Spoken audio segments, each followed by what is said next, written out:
Hello, everyone, and welcome to another episode of Tell Your Story. I'm your host, Todd Nesloni, the Director of Culture and Strategic Leadership at TEPSA.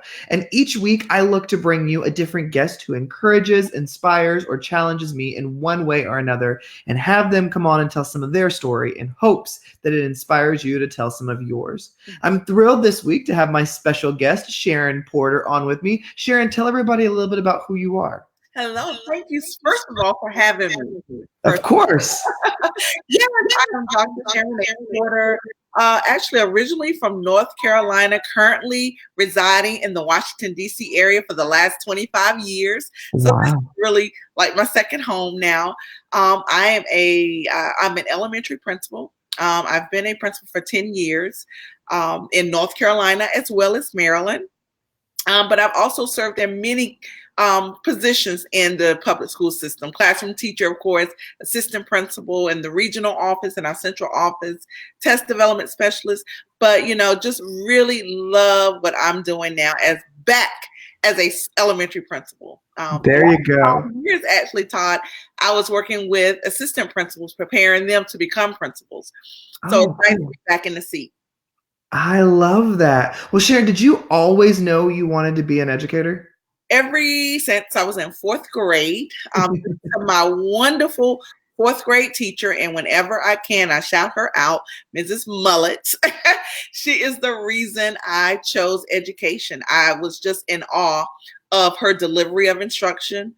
I just felt like, wow, I want to do exactly what she's doing. And I decided in fourth grade that I would become a teacher, and that's exactly what I did. I love that. Well, thinking about the kind of student you were, was school a place that you really enjoyed, or was it a different kind of experience for you? I absolutely enjoyed it. Even to this day, if I could be a student forever and that's it, I would do that. But yes, I've always enjoyed school. I was always the one who was playing teacher. Mm-hmm. That was me. And so, it was just in me. And so I'm just so excited that I actually went through that whole process and stuck it out. So yeah, absolutely. Well, I can tell that you're a lover of being a student just for the fact that you are a doctor as well, Dr. Sharon Porter. And so before we dive into some of your experiences, I want to talk about that real quick. What drove you to want to pursue that deep into education? And what was the biggest thing you learned from yourself by going on that path? Well, Todd, I first have to say that when I started that whole doctoral journey back in 2006, I didn't finish my first program. I went in 2012. So from 2006 to 2012, I was just paying student loans.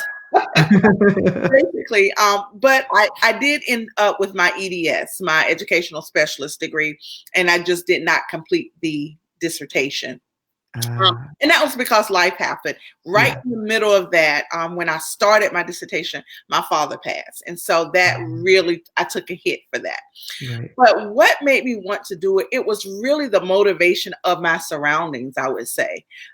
Here in where I am in the Washington, D.C. area, in my specific school district in Maryland, that was just something that they pushed you to do, is to further your education, get that advanced degree.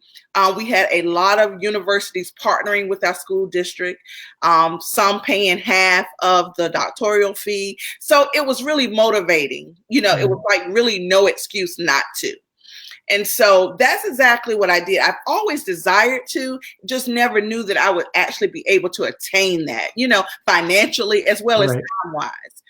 And so when it presented itself that I was able to get a 50% scholarship from Howard University to partner with our school district, it was really a no-brainer. Yeah. And, I actually graduated with my degree with no student loan debt. So that was unbelievable. So I could not do it. What did you learn from yourself that process? Because one of my best friends, as well as he used to be my assistant principal, he just got his doctorate a couple months ago. And so I got to watch him kind of go through that journey and have those moments of stress and those moments of happiness, but those moments of struggle too. So what did you find that you learned about yourself by going through that program? I really learned that I could really stick to it because I had my doubts from the first go round. Even though, it was life changing with my father passing, I still felt that was the first time that I really had not finished a goal, that had not reached a goal that I set for myself. So it was really, like, okay, what's going on with me here? And so I really wanted to prove to myself, not to anyone else, but prove to myself that I could do this. I'm not a quitter, I don't start and don't finish. So I really learned that I really can act, assess, and adjust. That's what I really learned. You do something, you assess it. I had to assess the situation because even though I had that situation, there are many people that have those situations doing their doctoral program, but they keep going. They find a way to keep going. I just couldn't the first time.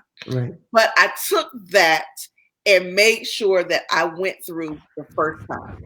And so what I really learned from that process, Todd, is that I have to be in control of my own destiny. And if I can share this one story, my dissertation chair, we would meet right when it was time for my dissertation. We would meet every Saturday. She would go over. She was wonderful.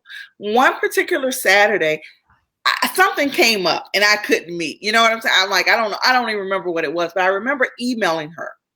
And I said, Dr. Griot, that's her name. I said, I'm not able to meet this Saturday. And I'm like, oh my God, thinking, what is she going to say? What is she going to say? She responded, okay.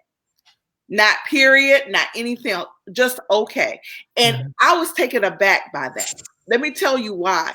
I took that as to say, it's on you. This is your degree that you're trying to get. I have my degree. So if you can't meet, okay. That's how I took that. And I realized from that point on that I was not going to do that again. And I never missed another session after that because I learned I had to be responsible for my own destiny. And so that was really the major learning through that process. Well, something that I heard you mention a few times was the loss of your father. And I'd like to talk about that real quick if you're comfortable, because, this entire Tell Your Story series was born out of the loss of my mother right at around 2 years ago. And just having that happen and it just being unexpected and unplanned and just taking and running with that and wanting to tell some of her story. And so talk to me a little bit about, obviously, that affected that, but you must have had a really strong relationship with your father. And so what was that like going through for you? Because, what I always tell people is when people would tell me they had lost their parents, I had sympathy for them and empathy, but until you go through the process of losing a parent, you don't understand the depth of emotion that it makes you feel. And so for you personally, what was that experience? Yeah, absolutely. And the thing that even now that I grapple with so much is because I was in Maryland, he was in North Carolina, and I really did not make the time that I should have to continue to go back to see him because my father was ill. He was sick, and he was sick for a long time. And the last day that I saw him alive, it was my birthday, actually 2008. It was on a Saturday. I went home, and my father, he was actually on dialysis, and he decided he did not want to continue on dialysis. So, so I came home, of course, then. And I just hate that I didn't come home more often. Right. So that's the one thing that I grapple with now. And so my mom is still in North Carolina, so I'm there all the time now. Yeah. So I learned from that. But yes, very close relationship. I was a daddy's girl. I have like everything that he was, I am. Yeah. And, and I cherish that though. I cherish that today. And I just try to, as you say, tell my story so that other people will not feel that guilt that I feel now. Because if I could, bring the times back, I would be down to North Carolina every opportunity that I could. And so that's really what I grapple with right now. And so I don't beat myself up as much now, but I try to make things right now. And family is so important. Family is so important. And so what I do is every chance that I get, I'm in North Carolina. So how long ago did he pass? 2008.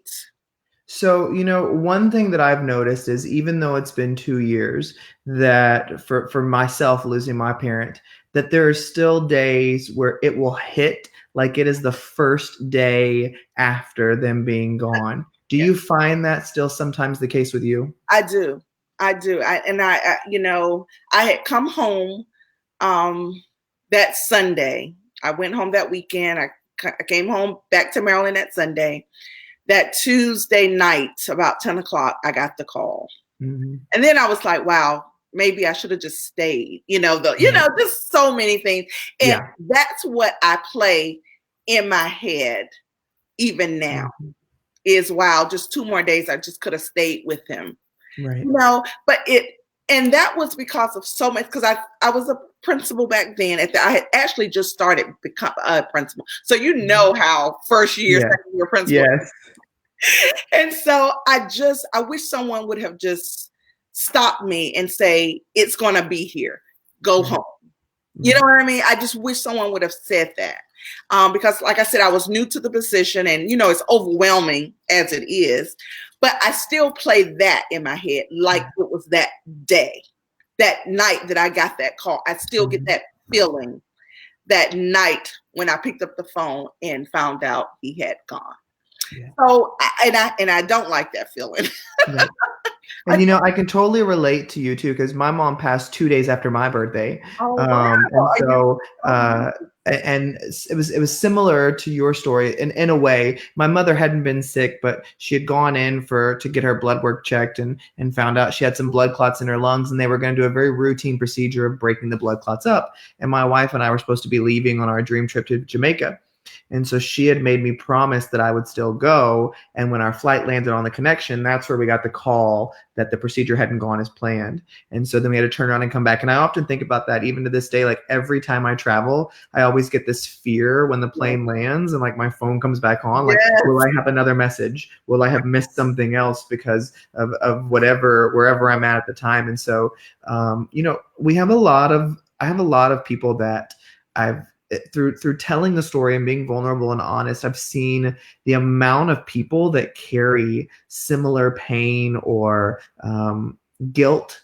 And so for you, knowing what you went through and how it made you feel, and still to this day sometimes makes you feel, what advice would you have for others who may be feeling the same way? Absolutely.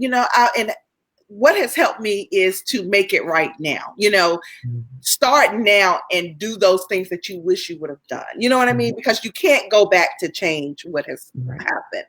And so I used to beat myself up tremendously about that. And so I just had to learn it happened. He know that, you loved him. You just didn't make the right decisions or the best decisions.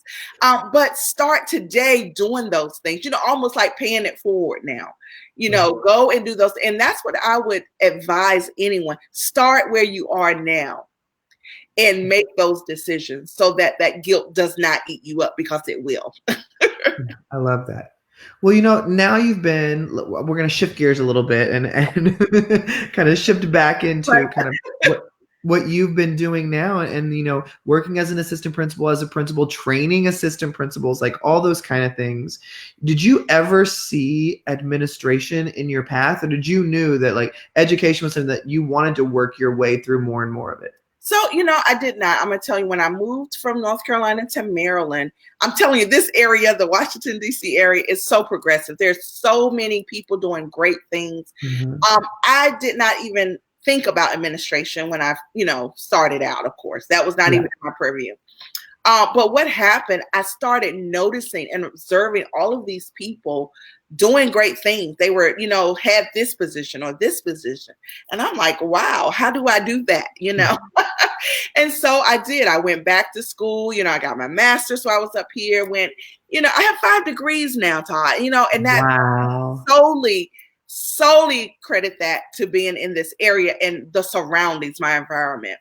But I did not. When I was assistant principal, after 3 years of being an assistant principal, I was at a crossroad. I'm like, what do I do? I didn't feel I was ready to be a principal, but I know I did not want to continue being an assistant principal. I wanted something different. That's when I decided to go to central office. And I just felt like I wanted a more global view of the district. I just wanted to see the happenings and the workings of somewhere outside of the schoolhouse. Right. And so I spent 5-6 years in central office in different positions.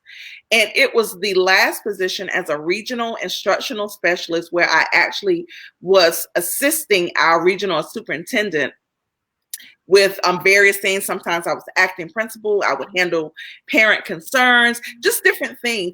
And that was when I really felt that I was ready to become a principal. Right. And so that was the first time that I even desired to be a principal and then felt that I was ready to become a principal. So that was probably, it ended because I became a principal in 2007, 2008. That was probably in 2006. Right. When I said, wow, I guess I can be a principal.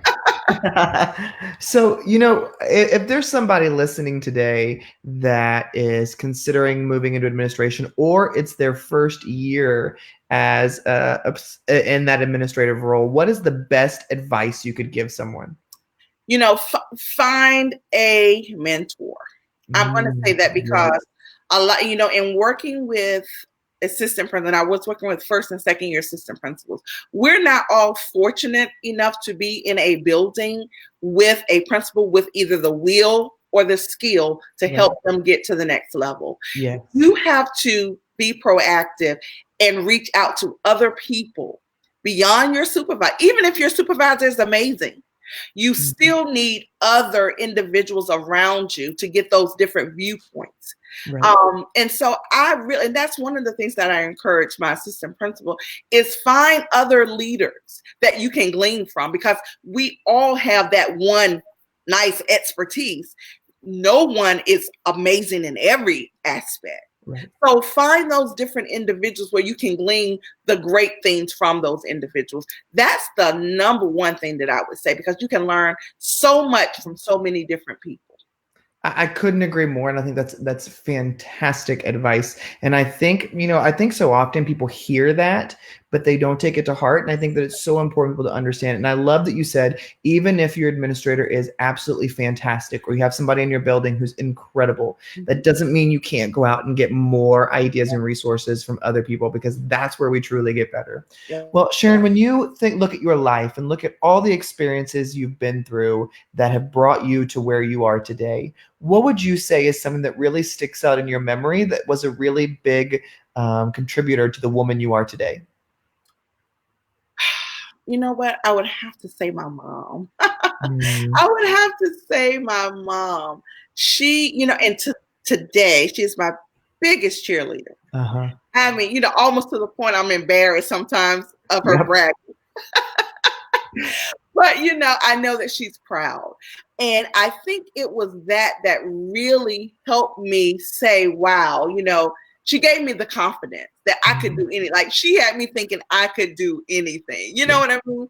And so I would have to say that was probably the number one contributing factor to where I am today. She never, ever downplay anything. She, oh, you can do it. Oh, that's nothing. Oh, you got this. I don't care what it was. Yeah. And so it helps. Everyone needs it. Like we say, everyone needs a champion. And so she was really my champion. She is my champion, even to this day. I don't care what I do, Yeah. And so that really helps. And I think about that in regards to the children that I serve, because that always, they don't have that cheering squad, not always. So we as educators, we have to be the cheering squad. That's why I encourage my teachers so much, is you have to pour into these students, because we don't know what's happening once they leave here. Yep. We don't. And we have an idea, but let's be the positive light in their lives. If if we're the only positive light. And so that's what I got from my mom. She's just a positive light for me.